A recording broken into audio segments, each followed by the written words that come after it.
Welcome friends. উচ্চ মাধ্যমিকের best of 5-এ ফিরছে বৃত্তিমূলক বিষয়, জানালো শিক্ষা সংসদ।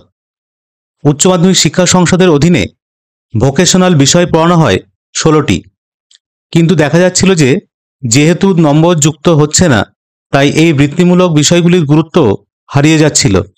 তাই ঐচ্ছিক বিষয় হিসাবে ভোকেশনালকে পুনরায় ফিরিয়ে আনলো শিক্ষা সংসদ।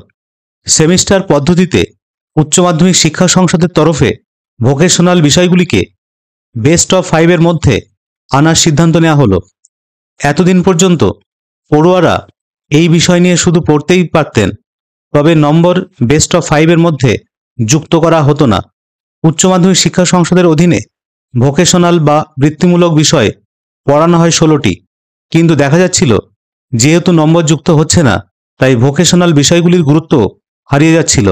তাই ঐচ্ছিক বিষয় হিসাবে ভোকেশনালকে পুনরায় ফিরিয়ে আনলো উচ্চশিক্ষা সংসদ। 2024-25 শিক্ষাবর্ষ থেকে একাদশ শ্রেণীতে শুরু হয়েছিল সেমিস্টার পদ্ধতি। এই পদ্ধতিতে পঠন পাঠন শুরুর সময় ঐচ্ছিক বিষয় হিসাবে ভোকেশনাল বিষয়ের গুরুত্ব হ্রাস করা হয়েছিল। পাশাপাশি নম্বর বিভাজনেও পরিবর্তন এনেছিল শিক্ষা সংসদ। ফের নয়া বিজ্ঞপ্তি প্রকাশ করে এখানেই পরিবর্তন আনছে সংসদ। উচ্চশিক্ষা সংসদ সভাপতি চিরঞ্জীব ভট্টাচার্য বলেন, যে সমস্ত পড়ুয়া 2025-26 শিক্ষাবর্ষে ভর্তি হয়েছে, সে সমস্ত পড়ুয়ারা বেস্ট অফ 5-এর মধ্যে ভোকেশনাল বিষয়কে নিয়ে পড়তে পারবে। সেমিস্টার পদ্ধতি চালু হওয়ার প্রথম পর্যায়ে ভোকেশনাল বিষয় নম্বর বিভাজন ছিল 70 ও 30। এর মধ্যে 70 নম্বর প্র্যাকটিক্যাল এবং থিওরিতে থাকত 30 নম্বর।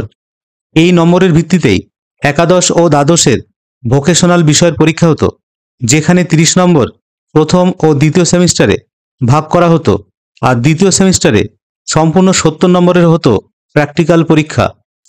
উচ্চ মাধ্যমিক শিক্ষা সংসদের তরফে এই নম্বর বিভাজনেও পরিবর্তন আনা হয়। মোট 100 নম্বরকে ভাগ করে দেওয়া হয় দুটি সেমিস্টারে।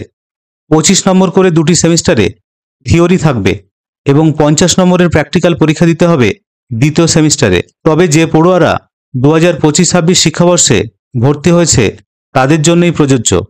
Paschimbanga national skills qualification framework শিক্ষক পরিবার এর রাজ্য সম্পাদক শুভদীপ ভৌমিক বলেন, উচ্চ মাধ্যমিক শিক্ষা সংসদের এই সিদ্ধান্তকে স্বাগত জানায়, কিন্তু সংসদকে নিশ্চিত করতে হবে যে যেসব বিদ্যালয়ে দুটি করে বৃত্তিমূলক বিষয় চলছে, সেই বিদ্যালয়ে ভর্তির ক্ষেত্রে যাতে যে কেউ দুটির মধ্যে একটি বিষয়ে ভর্তি হতে পারে তা নিশ্চিত করতে হবে।